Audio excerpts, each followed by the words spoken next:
1996ஆம் ஆண்டுக்கு பிறகு இராணுவத்தினருடைய வசம் யாழ்ப்பாண குடாநாடு வந்ததிலிருந்து நூற்றுக்கணக்கான இளைஞர்கள் யுவதிகள் இந்த செம்மணி பகுதியிலே காணாமலாக்கப்பட்டு கொல்லப்பட்டு புதைக்கப்பட்டிருக்கலாம் என்று பல்வேறு ஊகங்கள் வெளியிடப்பட்டு தமிழ் மக்களாலே குற்றம் சாட்டப்பட்டு வந்திருந்தது. அந்த வகையில் உங்கள் எல்லோருக்கும் தெரியும், சாந்தி குமாரசுவாமி படுகொலை செய்யப்பட்டது இந்த செம்மணி பகுதியில் தான். அது இராணுவத்தினாலே கொல்லப்பட்டிருந்தார். அவருடைய உறவினர்களும் கொல்லப்பட்டிருந்தார்கள். இதே போன்று நூற்றுக்கணக்கான இளைஞர்கள் யுவதிகள் இங்கு கொல்லப்பட்டு புதைக்கப்பட்டிருக்கிறார்கள் என்ற குற்றச்சாட்டு வெளிவந்த நிலையிலே தற்சமயம் செம்மணி சித்துப்பாத்தி மயானத்திலே பலருடைய எலும்புக்கூடுகள் தற்சமயம் வெளிவந்து கொண்டிருக்கின்றன. இந்த எலும்புக்கூடுகள் ஏற்கனவே செம்மணி படுகொலை என்று தமிழ் மக்களாலே வர்ணிக்கப்பட்டு சுமத்தப்பட்டு வந்த குற்றச்சாட்டுகளை உறுதிப்படுத்துகின்ற விதமாக அமைந்திருக்கின்றன. மேலும் பல எலும்புக்கூடுகள் வரலாம் என்ற அச்சம் நிலவுகிறது.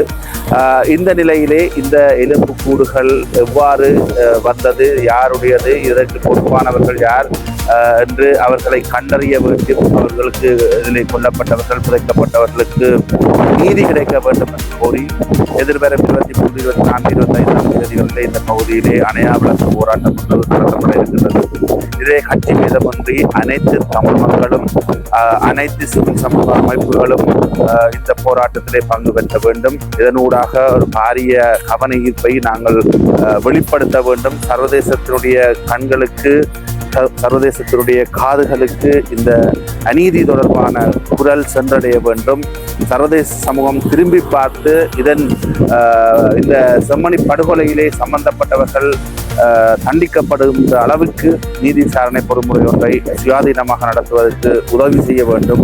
இதிலே பாதிக்கப்பட்ட தமிழ் மக்களுக்கு நீதி கிடைக்க வேண்டும் என்ற கோரிக்கையோடு நாங்கள் இந்த போராட்டத்தை முன்னெடுப்பவர்களோடு இணைந்து தமிழ் மக்கள் கூட்டணி தன்னுடைய முழுமையான ஆதரவை வெளிப்படுத்தி இந்த போராட்டத்திலே அனைவரையும் கலந்து கொண்டு இந்த போராட்டத்தை வெற்றி பெற செய்ய வேண்டும் என்று நான் எல்லோரையும் அன்போடும் உரிமையோடும் வேண்டிக் கொள்கின்றேன்.